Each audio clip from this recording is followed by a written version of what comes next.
Sorry about that, guys. I just had an allergy attack, so I think I'm okay now. You know, it's spring, right? So, pollens and all that stuff. But anyway, how is everyone doing? I hope everyone's doing fine. I'm going to wait for you guys to come on.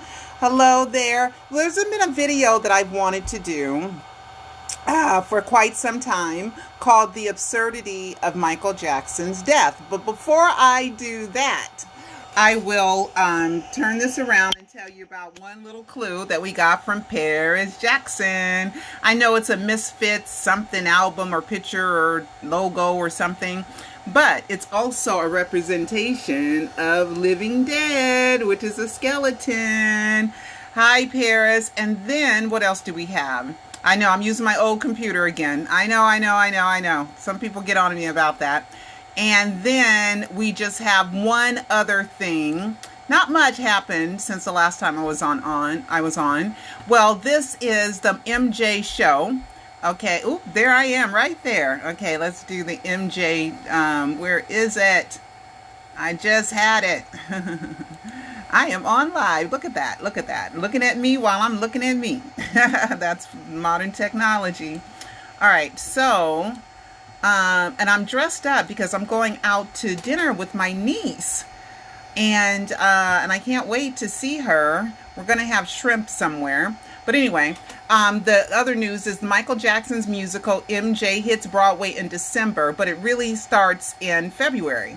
So the MJ show is still going on, and we got to get over the comments by Lynn Nottage and Christopher Wheeldon. Remember, they made some comments we didn't quite like, but Michael and the estate really believe in their screenplay, and it's supposed to be about some behind the scenes of Michael's preparing for a performance or a concert or something like that, and it's supposed to have 25 different Michael Jackson songs in it. 2 of them are by Saida Garrett, so we got to support this. But anyway, it's in New York. So I'm in California. I don't know if I can afford to go, but I may try. I may try to start saving up so that I can go. All right. Another thing, I'm at page 111 of the IRS of conclusion, or his decision for the MJ estate versus the IRS. Nothing really major to report, except for, you guys know Larry Nimmer, who did the recording of Neverland during the tour of Neverland. Instead of the whole jury going to Neverland, he went ahead and he photographed the inside of Neverland. And he also was commissioned or hired by the estate to do some recording in the Wade and James BS stuff, Leaving Neverland, Dan Greed, and it's just dismissed. So we're going to see if they appeal it. But anyway, his brother, Larry Nimmer's brothers, are in the estate, in the IRS decision, Judge Mark Holmes's decision, because he is some kind of copyright genius, which I already knew about. I've even talked to him once on the phone about some things as well. But anyway, so those are, and then I'll do a whole thing on that. But anyway, let's talk about the absurdity of Michael Jackson's death. Okay. Michael announces, I'm going to go on tour. So now everybody's looking in his direction, right? He's doing the rehearsals where he's back in the news, and it's worldwide news. He sells out all these tickets and all these shows and the 50 shows and all this other stuff. The day before the death announcement, I used to go hang out at the Carolwood House, outside, not inside, with the fans, because the fans would spend the night, or they would hang there and they wait for him to come and go, and then they would follow him wherever he went. I must have hung out there with Linda, the maps lady, because she sold maps there years before he moved in. And I used to go and I used to visit there and see Michael come out a few times and see who went in there. Well, anyway, the day before the death announcement, now I don't know what's going to happen the next day, right? The day before the death announcement, the fans say, did you know a doctor's spending the night? And I'm like, a doctor's spending the night? Like, how is that even possible that a doctor's spending the night? And, and I also saw Dr. Murray leave, okay, in this gray BMW. I asked Linda, who was there, and Shay, who was there every day. Asked them, who is that? They said they didn't know, which I found quite odd, because if he's coming and going at the same time every day and they're there, they would go, oh, that car always comes and goes. But they didn't. They said, oh, I don't know. Right? Maybe they weren't paying that much attention, but I'm telling you, if for 6 weeks and every day, you would notice the same car coming and going, but they didn't. But anyway, I digress. So anyway, so so the morning of, Linda calls me, the dreadful, dreadful day. And she says, an ambulance just went into Michael's house. Now, this is just minutes after it went in there. And I'm like, oh my God, I thought it was a gardener or somebody else. I had no idea it was going to be the beginning of Michael Jackson is Dead saga, right? So I got dressed. I started heading out, and I had a tweet, and I tweeted that an ambulance was at Michael's house and had Cecil Press send. So I was the first person to alert to the world that something was wrong at Carrollwood. And I think that's when National Photo Group got there before I did, because they probably were closer, or were they set up? Because we know the ambulance photo was fake, right? It's fake, right? All the death photos are fake. So here we're supposed to believe that a cardiologist, not just a doctor, but a heart doctor, right? Who deals with anesthesia all the time. He has to know something about anesthesia, because he's not the anesthesiologist, but propofol is used regularly to put people to sleep. So he's going to use propofol to put Michael to sleep. And by the way, Michael never saw a sleep disorder doctor. And he saw many, many, many, many doctors, never a sleep disorder doctor. And when Dr. Murray walks out of the room the next morning, right, just for a few minutes, Michael just dies. He come back, and Dr. Murray says he looked differently. Okay, it wasn't the same body that he saw, right? Then the ambulance come, right? And they don't notice it's Michael. They think it's some old cancer hospice patient, right? That's what they testified to at the preliminary hearing, right? And then they write a report. The EMTs write a report spelling Michael's name wrong and everything. But Dr. Murray follows them. Gets in the ambulance with them. And we have one ambulance photo, which we should have 10 or 15, because these cameras go click, click, click, click, click, click, click, click, click, click, click, real fast, right? We don't see the two ambulance drivers, the two ones that sent off, and another one that Senef, or whatever their names were, I can't remember, but they're in my Alive documentaries. We don't see their pictures. We don't see their face. One of them, you just see the arm, and the other one, the head's turned. I mean, it's just so obvious once you put it all together, right? And we're supposed to believe for 6 weeks, Dr. Murray, 5 nights a week, was putting Michael to sleep, put him in a coma, and never had a heart monitor, never had the little finger thing. It was in the other bedroom. So Dr. Murray is supposed to be just watching all throughout the night, just watching Michael's stomach go up and down. No monitor at all. Putting somebody in a coma. And it says on the propofol bottle, could stop your breathing. It's absurd. It's absurd that a doctor would do that. And if it did happen, I wanted Conrad Murray to get convicted. You're absolutely correct. But it didn't happen. You know how I'll know it didn't happen? Because the propofol bottles have little strings that are attached, tabs, that you pull to hang up. None of the propofol tabs were pulled. None of them were pulled. Couldn't remember everything, huh, Michael? Right? No fingerprints on the bottles of medications that were there. Okay? That body was not the body of Michael Joe Jackson, because if the EMTs had a report, which they leave at the hospital with the name Michael, Micheal, Jackson, birth date wrong, zip codes wrong, right? How come that report was not given to UCLA and have the name of Michael Jackson, but instead Conrad Murray refused to sign the death certificate because he knew the body wasn't Michael's, right? And signed that body in as Soleil Sean, and the blood work was done under Trauma Gershwin. But the EMTs, or did they do it as an afterthought? I don't know. Was it done as an afterthought? I don't get it, because that you leave that on the belly of the patient. The EMTs report so that the emergency doctors all know something, that what happened, what you did, and what happened when you got there, so that they could assess the situation and give the appropriate treatment, right? Right?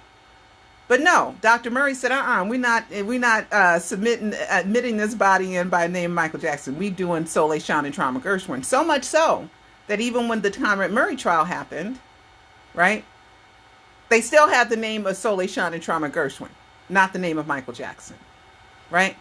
Because Conrad Murray knew the body wasn't his. That's why you guys got to watch this, okay? A Prisoner of Fame, right? So the whole thing is absurd, right? And then during the Conrad Murray trial, the propofol was supposed to be the whole thing, but it was really benzodiazepines, right? So why was, I shouldn't say why was, okay? So the propofol expert, Dr. Schaefer, states the propofol had to be admitted after death, right? I was in the courtroom, I went, oh my God! Right? Oh my God, right? Entered after death. Propofol is used in cryonic freezing. How do you get a real life dead body? You got to go to cryonics. Then I find out that Michael Jackson went to a Raelian cryonics seminar with Uri Geller. Michael Jackson is not dead. He did not die on June 25th, 2009, period. There's nothing. And then you go to the coroner's office. All three death photos are fake. You go to the coroner's office. I'm just going to talk because I just know this stuff like this. You go to the coroner's office and the autopsy report, he lies and said he names the body from a driver's license, California driver's license, in the name of Michael Joseph Jackson. His name is Michael Joe Jackson. There's no driver's license in the name of Michael Joseph Jackson. So the coroner straight out lied, right? So then you say, okay, well, maybe I could go get confirmation that it was really Michael Jackson, because remember the 911 call never mentioned the name Michael Jackson, okay? So now you say, okay, 911 call, UCLA, no. The autopsy, wrong name on all death documents. Never in this death saga do they use the name Michael Joe Jackson. Never. Never. That's his real name. You're not allowed to put the wrong name on death certificates. Okay? So then you go to Forest Lawn, right?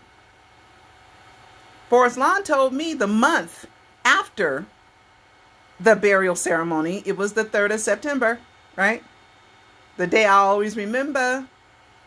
The Jacksons paid for every Forest Lawn employee to take the day off. That's why the bill was $1 million. That's in the estate accounting.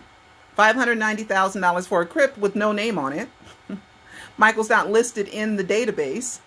And Forest Lawn told me, we don't have Michael's body and we've never had it. They told me that over the phone after the burial ceremony. Right?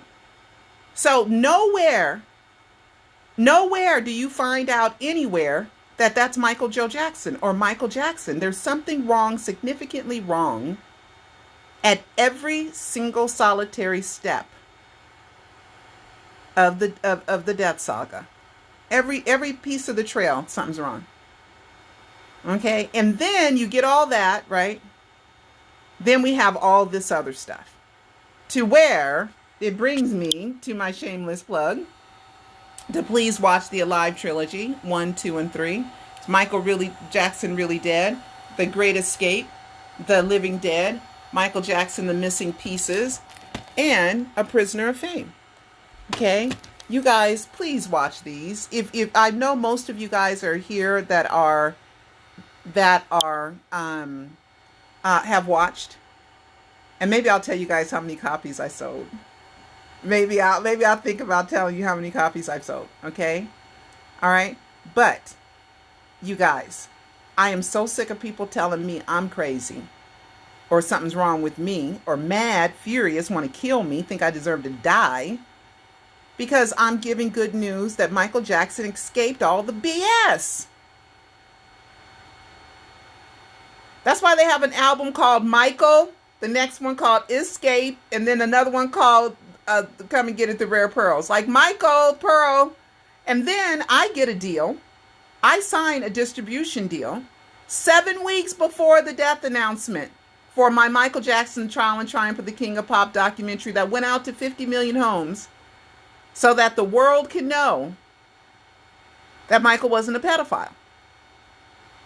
I was a part of the pre-planning. And then people want to say Michael called me the crazy lady. Crazy enough to go against the whole world and say Michael's innocent.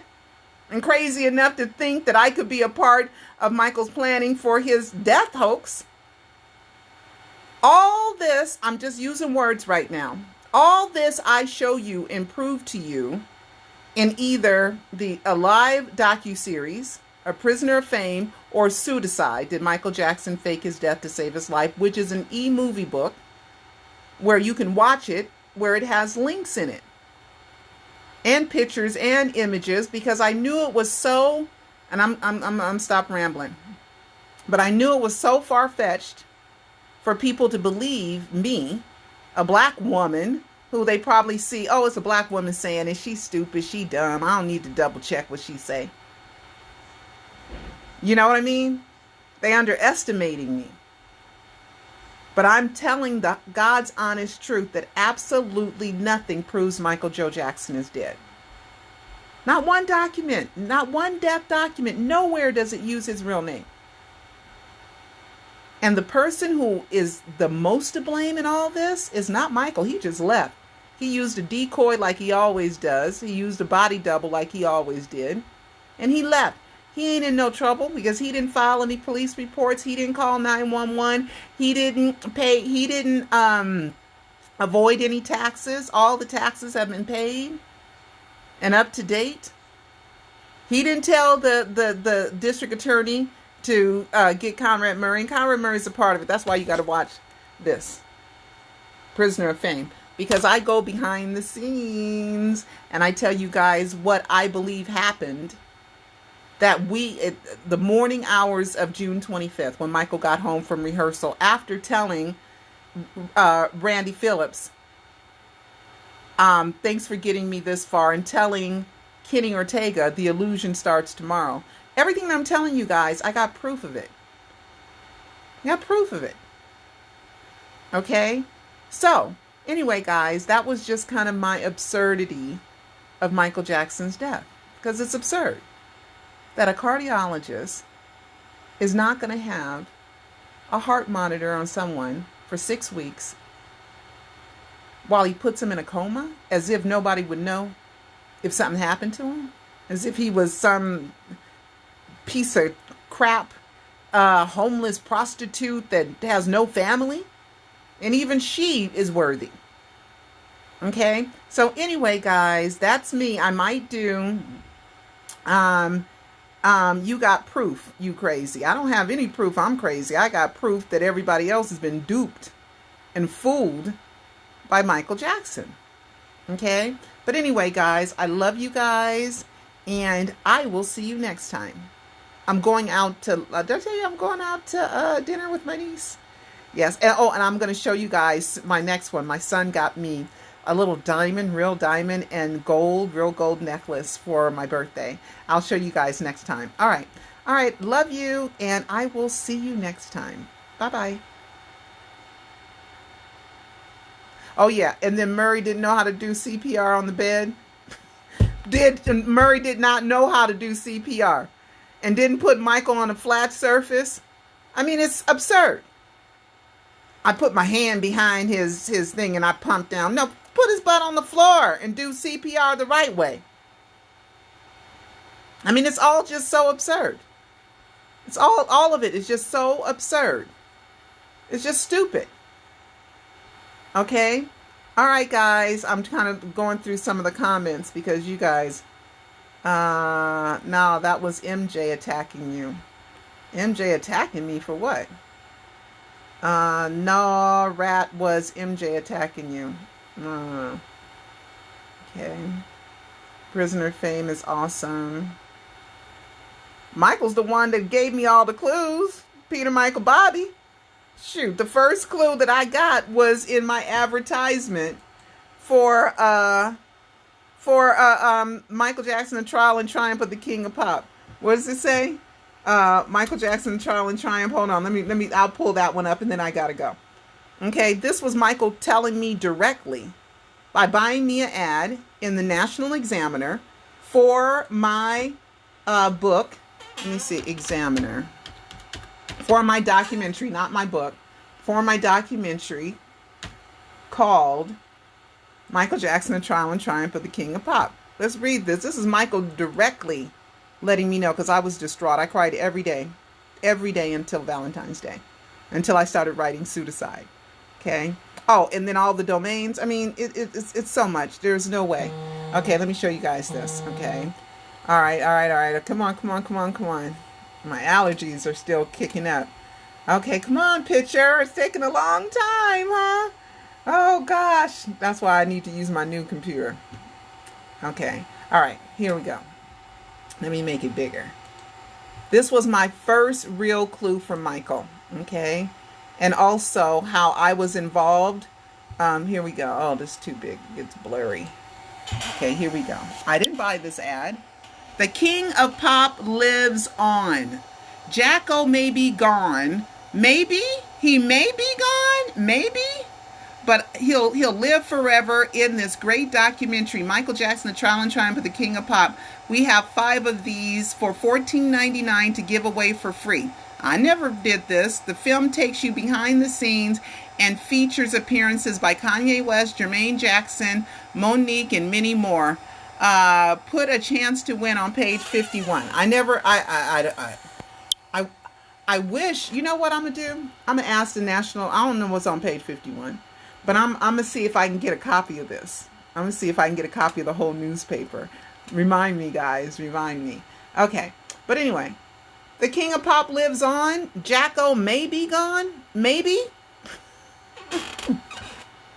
That was his first real message to me, so I don't be sad. This was in August of 2009. Because I cried every day. Every day. And I was not a believer. It took 7 months for me to be going, okay, I think I got enough to believe Michael faked his death. Despite all the media reports. Okay? Anyway, guys, I love you, and I gotta go.